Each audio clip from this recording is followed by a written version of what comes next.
Well, with a new set means it's time to take a look at that 99 again.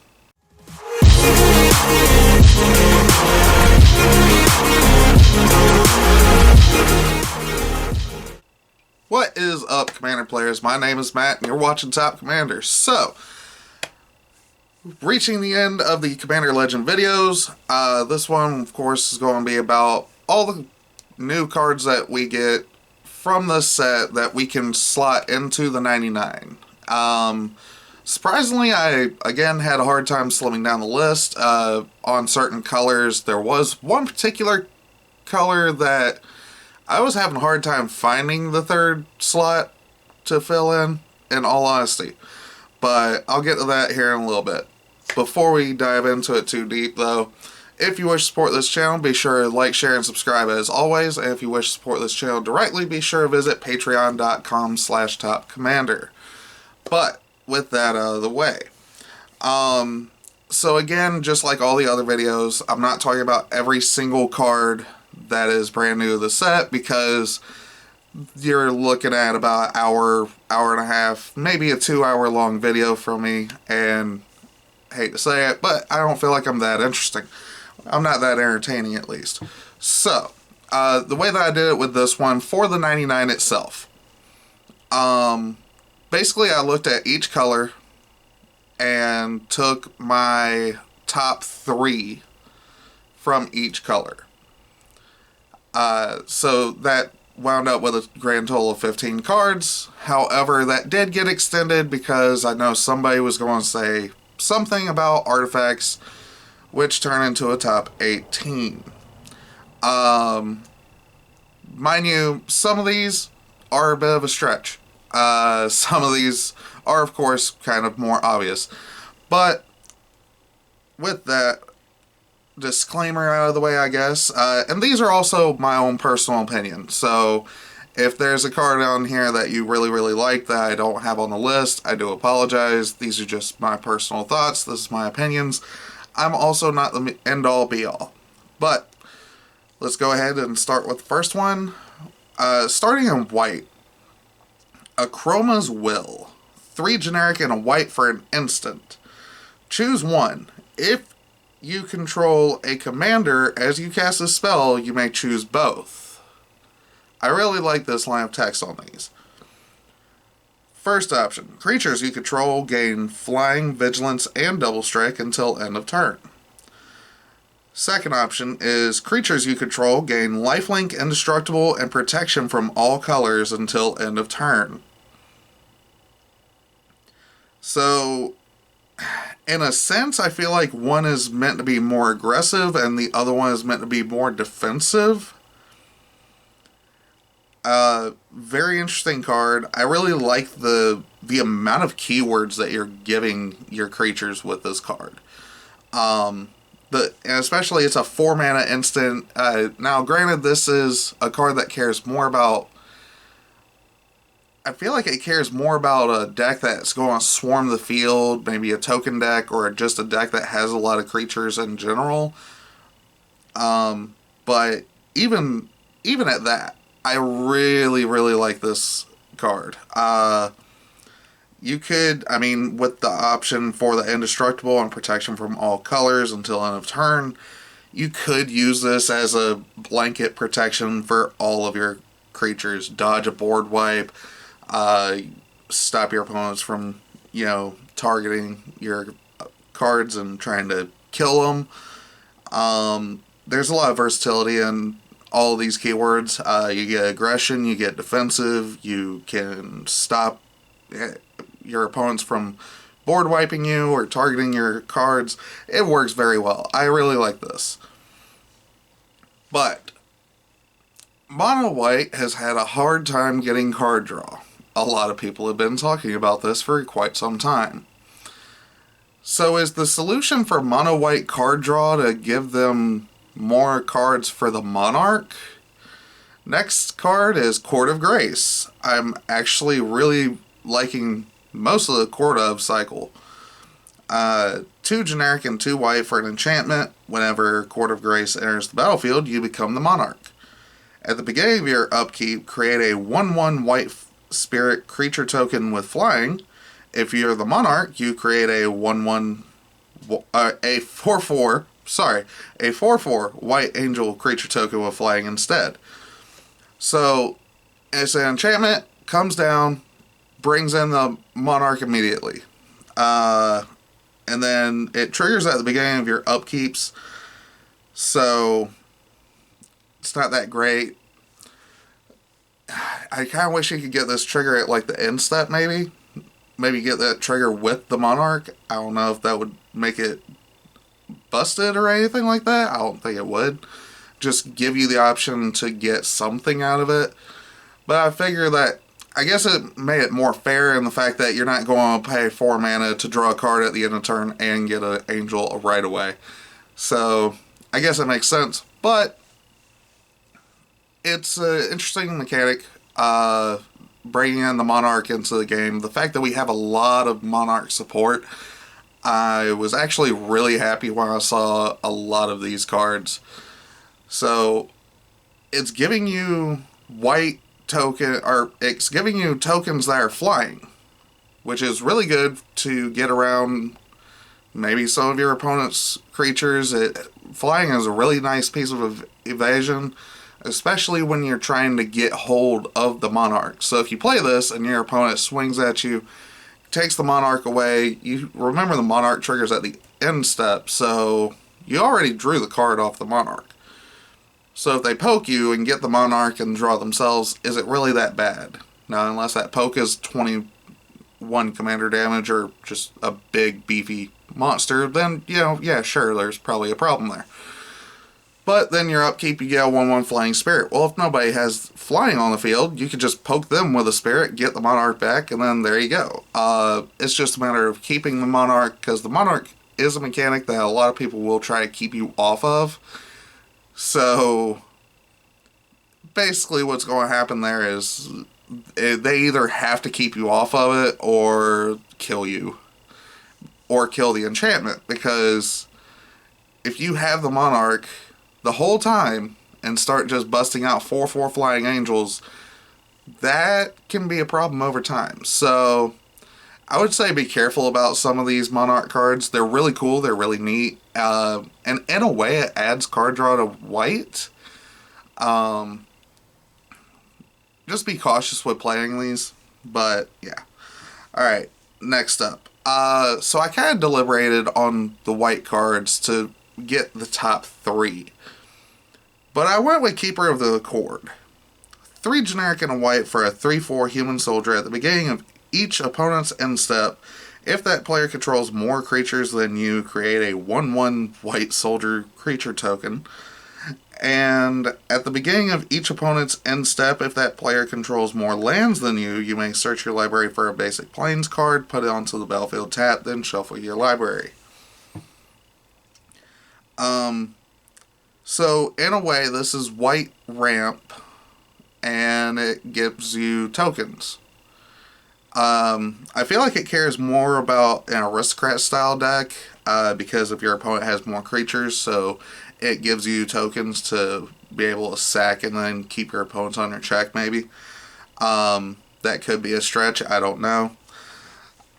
I could see a lot of lines of play that this card would do really good for an aristocrat style deck. The fact that at the beginning of each opponent's end step, if that player controls more lands than you,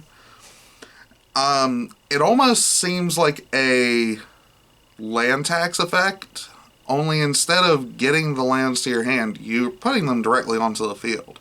Now, it's only for basic plains, so again, I feel like this would also be more of a white heavy deck, or a mono white, or, any combination of white, like Orzhov or whatever, So, Boros, Orzhov, yeah, the routine.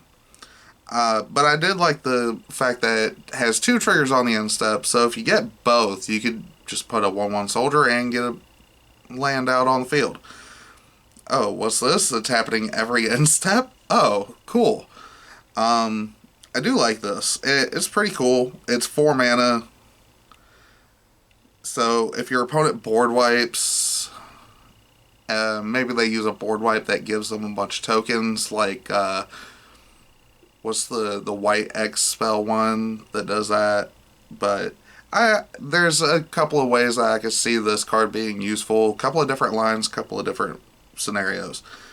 Alright, next up in blue, I had to talk about the salamander in the room. Okay? Amphin Molteneer. 3 generic and a blue for a 3/3 creature salamander pirate. When it enters the battlefield, exile up to 1 target non-salamander creature. The creature's controller creates a 4/3 blue salamander warrior creature token.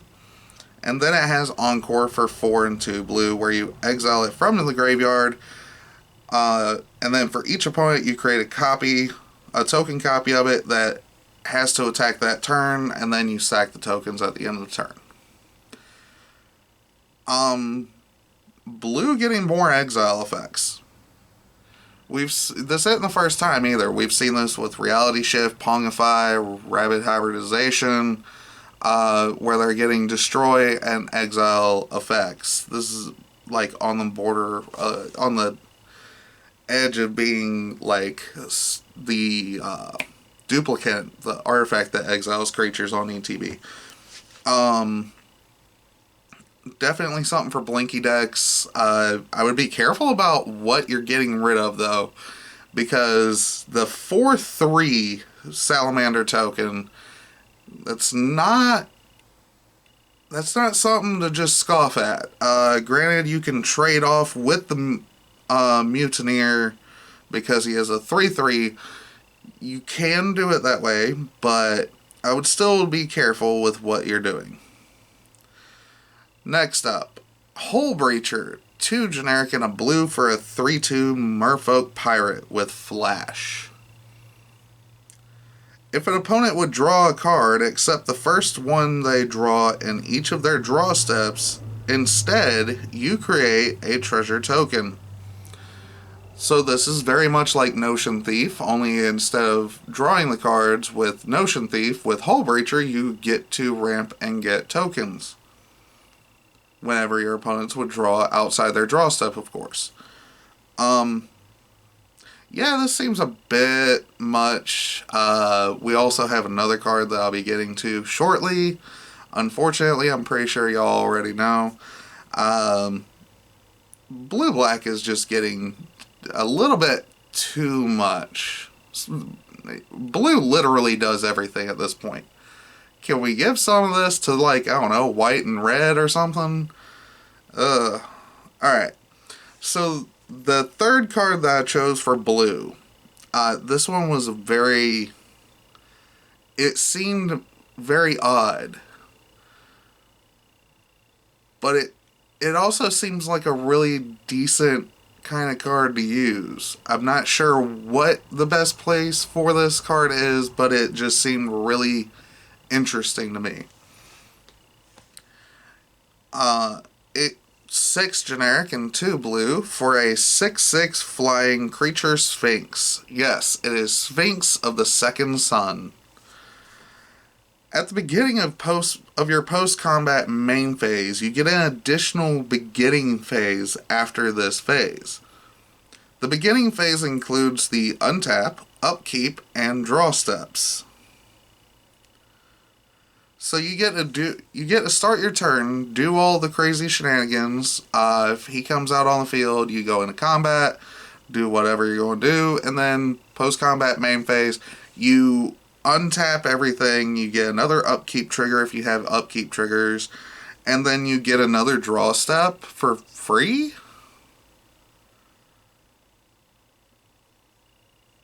Am I reading this card wrong?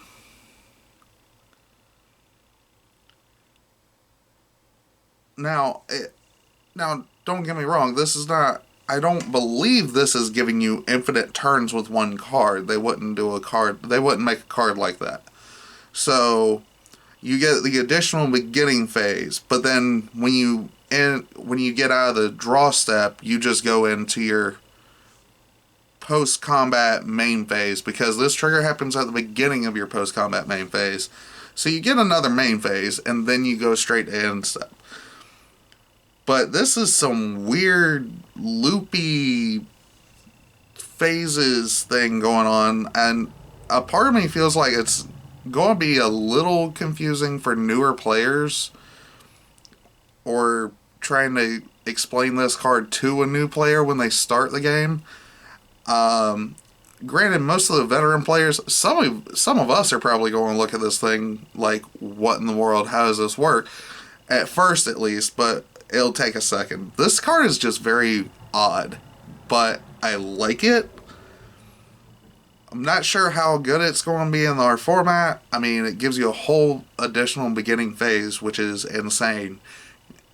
It's almost as if you played Sword of Feast and Famine and untapped all your lands. Only that creature with Sword of Feast and Famine also has Fire and Ice, where you're drawing an additional card. Timna the Weaver decks are going to go nuts with this, I feel. Because of all the additional draws, and then you get the item tap. So your creatures effectively have vigilance. I mean, there's a lot going on with this card that I really like. But on to the next card before I go too deep into this card for too long. We go into the black cards. So I wanted to talk about Necrotic Hex. 6 generic and a black for a sorcery. Each player sacrifices 6 creatures. You create 6 tapped 2/2 black zombie creature tokens. If you think about this, each player has to sacrifice 6 creatures. Now, I mean, if you're using this as a board wipe at 7 mana, kind of do it as a one-sided board wipe. If you have no creatures, or if you have like 1 mana dork out there on the field somewhere, oh well, you just sack everything. Your opponents are going to sack stuff, because in a lot of games, you only need... Most players don't have a ton of creatures unless they're really hardcore getting out tokens. So you make everybody sacrifice 6 creatures. Generally, that's going to wipe the board in most cases for 7 mana. And then you create 6 2/2 zombies. Now, they are tapped, but the fact that you automatically get that jump start into getting your board rebuilt. I like board wipes like this, where they can effectively be one-sided, because everybody has to sacrifice something. You get something out of it. It's not instant speed. It's 7 mana. People pay 7 mana at instant speed for Cyclonic Rift. Why not 7 mana sorcery speed for a board wipe that will basically do the same thing and give you something in return? It's effectively still one-sided. Next card, though, Nightshade Harvester. 3 generic and a black for a 2/2 creature elf shaman. Whenever a land enters the battlefield under an opponent's control, that player loses 1 life. Put a 1/1 counter on Nightshade Harvester.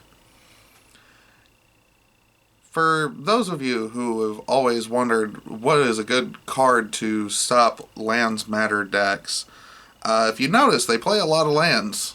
This would be a card to really mess them up. I really like this card. Granted, I'm not sure if you would be able to kill them with just this card, but every time a land enters their battlefield, they automatically lose a life. It's not 1 damage, it's just you lose a life. It's not pay this or lose a life, it's you lose a life. There's no taxing, it's you keep putting lands into play, you're just going to keep losing life. I like this, and then the fact that it makes this card get bigger, so if you're playing in red or something, you can just fling it at them after a while. This is how you trip up lands matter decks. I really like this card. I hope that they design a couple of more cards along this line, maybe for some of the other colors, not in green, because green has everything at this point. Next card in black, of course, there's a lot of people out in the community that didn't like this card.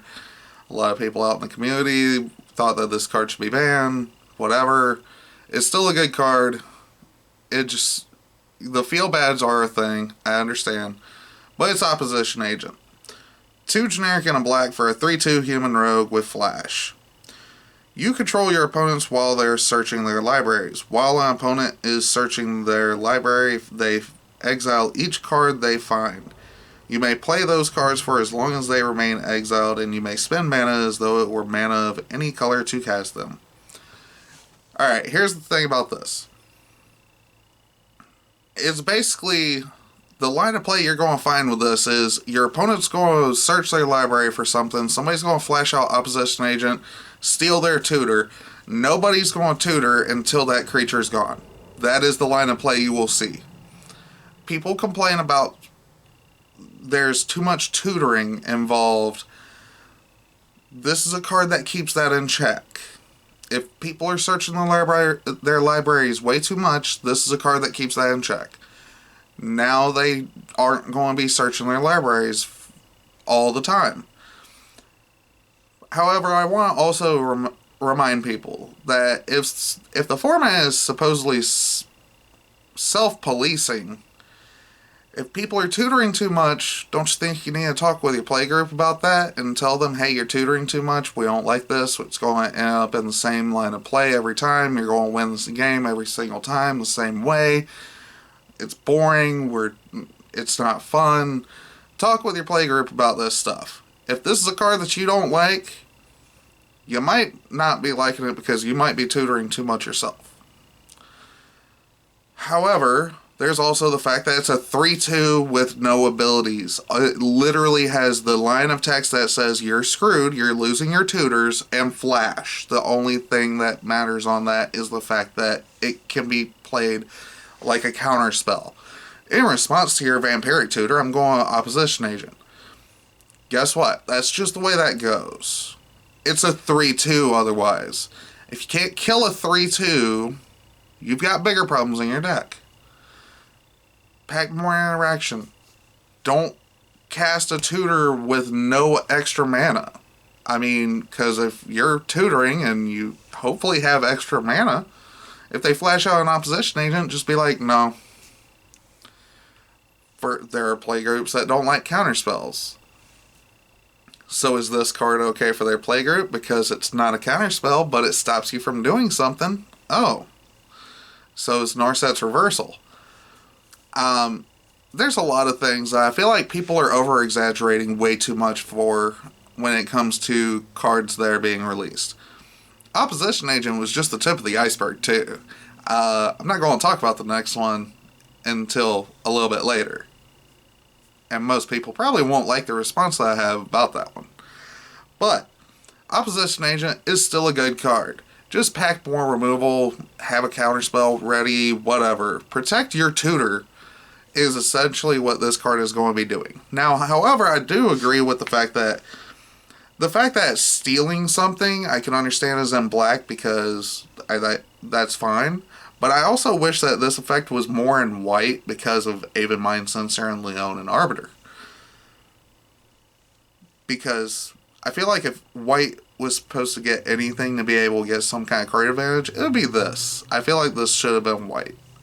But that's neither here nor there. I don't work for Wizards. I don't get to make that call. It's whatever. Alright, next up. Into the green cards. Dawnglade Regent. 5 generic and 2 green for an 8/8 creature elk. No, it's nothing to do with Oko. I just like the fact that there's now elks. When Dawnglade Regent enters the battlefield, you become the monarch. Congratulations. What else? As long as you're the monarch, permanents you control have hexproof. Does green really need this? I don't think it did. But apparently they get it now. That's great. That's lovely. Not sure how I feel about this one, honestly. But, I mean, it is 7 mana for an 8/8. And it gives a blanket of hexproof. So, if you ever need to figure out what to go and search for with your, what's the Defense of the Heart?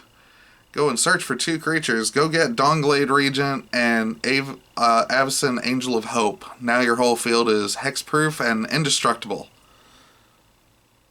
Yeah, that's a bit nutty, but It's still pretty neat. I like the fact that it adds the Monarch to it. And it's just a giant 8/8. It doesn't have trample, it doesn't have reach or anything like that. So I think it's okay.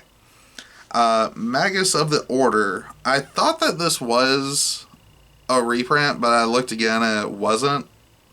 But we got a new Magus. 2 generic and 2 green for a 3/3 human wizard. Pay a green, tap, and sacrifice Magus of the Order and another green creature.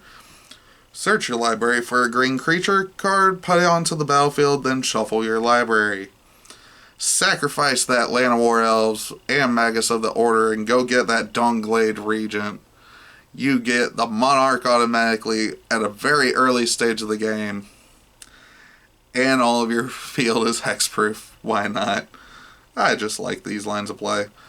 I feel like green's getting a little bit out of hand with how much utility they're getting, because green and blue are just starting to seem like they have everything now. Next up, I do like this one. Root Weaver Druid. 2 generic and a green for a 2/1 creature elf druid. When Root Weaver Druid enters the battlefield, each opponent may search their library for up to 3 basic land cards.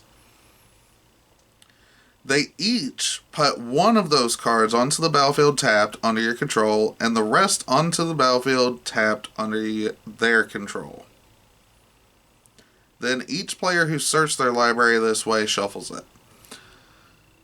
So, if you play this, your opponents can look through their decks for up to 3 lands. Now, mind you, in order to get anything out of this, they have to get at least 2. Because the first one you put into play on your battlefield tapped. Then they can put the other 2 into play tapped. Right? Yeah. So, you play this and this automatically gives you 3 lands. Now, this is whether or not they decide to search. But I just like the idea. It kind of reminds me of a Tempt with Discovery. It's one of those really weird cases. I like cards like this. You can be pretty political with this, which is kind of cool. But I'll just leave it be for right now. I like the card, but I mean, there's nothing really exciting going on about it. But the political value is there, making deals and stuff. I mean, I like the card. It seems fine. It doesn't seem the best because they could always just choose not to do anything, and then you spend 3 mana for a 2/1. But I mean, if you have it in a deck that's maybe land destruction, I know most people don't like land destruction. It's okay. I understand. Alright, next up. Hellkite Courser. This one I thought was really, really interesting though. 4 generic and 2 red for a 6/5 flying dragon. When Hellkite Courser enters the battlefield, you may put a commander you own from the command zone onto the battlefield. It gains haste, return to the command zone at the beginning of the next end step. So, now you gotta figure out how to get this in some kind of like blink effect. Like, you gotta be able to blink this guy, and you just every turn spit out your commander from the command zone for free, swing with it, and then it goes back. I like this. I feel like there are ways to take advantage of this. I'm not sure what kind of deck would necessarily want this though, but it only triggers on ETB. At least it didn't do like the Titans where it triggers on ETB and attacks, because this card would be a little bit expensive probably. But nonetheless, I really like this card. Especially for like really high CMC commanders, or maybe your commanders died a couple of times and the commander text is just really, really expensive. If you have a way to blink this guy and like take advantage of the ETB trigger, I feel like this would just be really good. Depending on the deck, of course. Alright, Jessica's Will. This one I was actually kind of confused about. I was confused about this one at first. 2 generic and a red for a sorcery.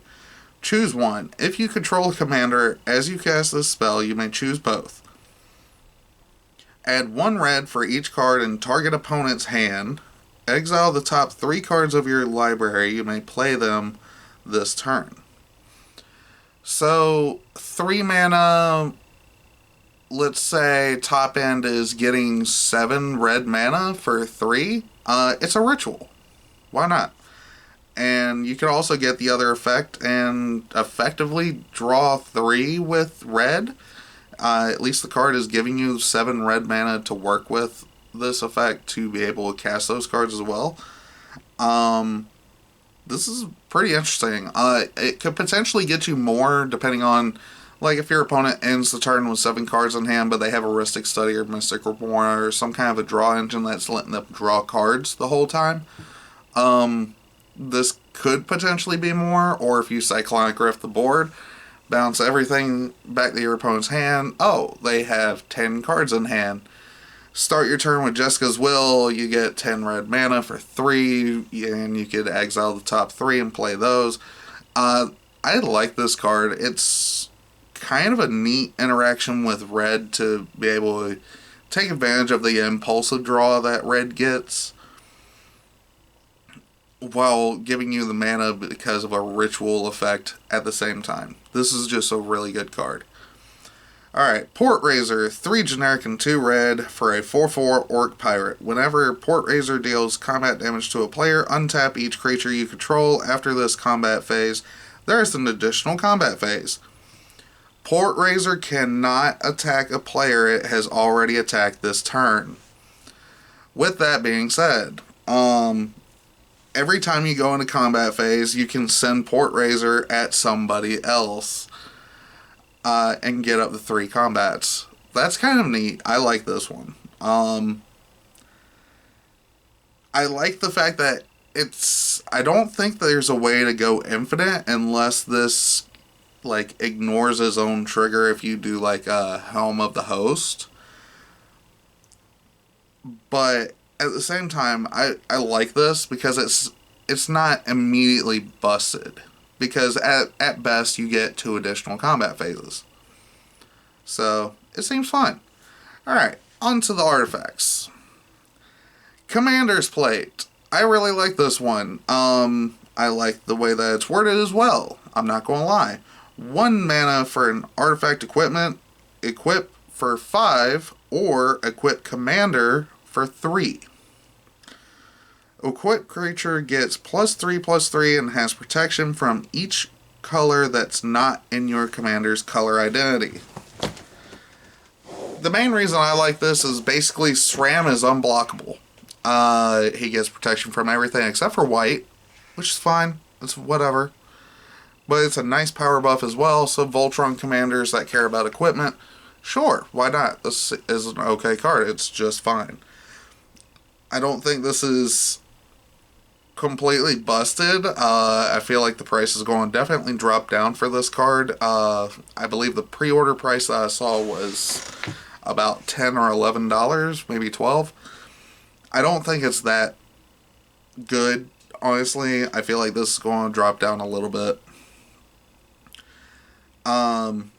Next up, Ingenuity Engine. 7 mana for an artifact with Cascade. Pay 1, tap, sacrifice an artifact, return target artifact you control to its owner's hands.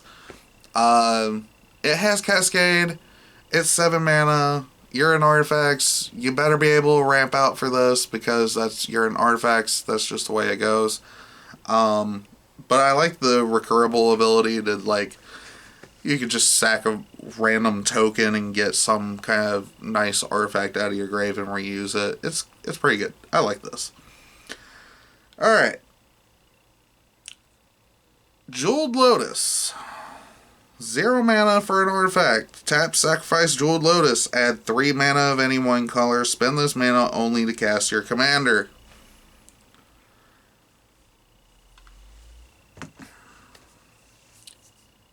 The card is not bannable. The card is not that great. Sure, you could turn 1 or turn 2 some big commander, whatever, If the format is as self-policing as it's supposed to be, we should not have to ban this card. People have been going too crazy over certain things. Is this card busted? Under certain circumstances, potentially. But you can only spend this mana to cast your commander. So a turn 1 commander, okay, I get it. But it's one card out of the 99. Unless your whole goal for the deck is to mulligan until you have that card in your opening hand, which won't happen every single time, this card is just there. It's not even that great late game. You could pay for the commander tax later? Okay, congratulations. This card is not that great. Not every single deck is even going to use it. People need to stop with the whole, oh, it's an auto-include. It's not even an auto-include.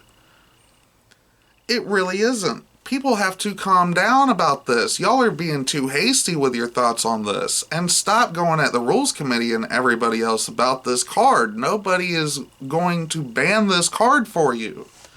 It's not that good. If it does get banned because of some crazy loop shenanigan later, that's fine. That's later. Right now, it's not busted. It's not even that great.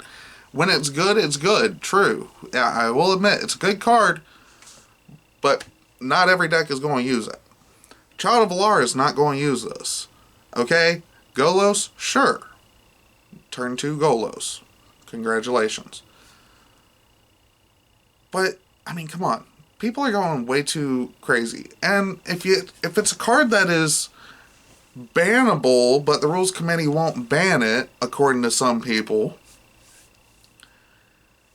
Rule 0 is there for a reason, people. If you are a casual commander player, guess what? Stop whining about it and just talk with your playgroup and be like, look, we're not playing with that card. Don't waste your money on it. And not to mention the pre-order price was like over $100 for it anyways. It's not worth that much. I will be surprised if that card ends up being more than $30. I'll be surprised if it ends up more than $20, honestly. I don't find the card to be that great. There's maybe one deck that I have that would benefit from it, and that's because the commander is an 8-drop. The card is not that great, bottom line. Monocolored decks? Sure. 2-color decks? Possibly. Some 3-color decks, I could see Muldrotha playing this, but that's about it. But I mean, come on. There's a lot of decks that are not going to run this. People need to calm down about this card. It's not that great. Bottom line. Not to mention it, the mana can only be spent on your commander. Here's the problem with that. What if you need that mana for something else? What if you're in top deck mode? Oh, I need one more mana to play this. Oops. The amount of variance with this. The fact that it's so specific that you can only cast your commander with it. You can't even use it for your commander's activated abilities. So if your commander has an activated ability, like Golos, it's not even good for that. It's not that great. Is it? It's good when it's good, but other than that, it's just eh. It's not as overpowered as people are expecting it to be. We'll see what happens when the set releases and it's all over in the wild. I'm telling you, it's not going to be that bad. I really don't think it will be. You'll probably find a lot of people throwing in every single deck and then find out, wow, this card sucks in this deck, and then swap it out. I'll be surprised if there's not a bunch of them that end up on the secondary market. I'm not even going to lie. I will not be surprised one bit. But with that little rant over, because I was tired of hearing about Jeweled Lotus, because people wanted to have this first immediate gut reaction like, oh my god! There's no point in that. If you don't like the card, if it's that overpowered in your playgroup, then talk with your playgroup and ban it. Rule 0, make your own ban list, house ban it, whatever. Those are options. People don't need to be threatening the rules committee to be getting a card banned. That's not how this works. So, for everybody out there doing that, stop it. Grow up. It's a game. It's a card game. It's meant to have fun. And people are out here acting like, oh my god, they're trying to take my firstborn child. People need to settle down with us. But, anywho, aside from Jeweled Lotus or Opposition Agent, what are your thoughts about the new cards in the 99? Is there any that I really missed? Is there any that I should have talked about? Let me know down in the comments below, and I will see you guys next video.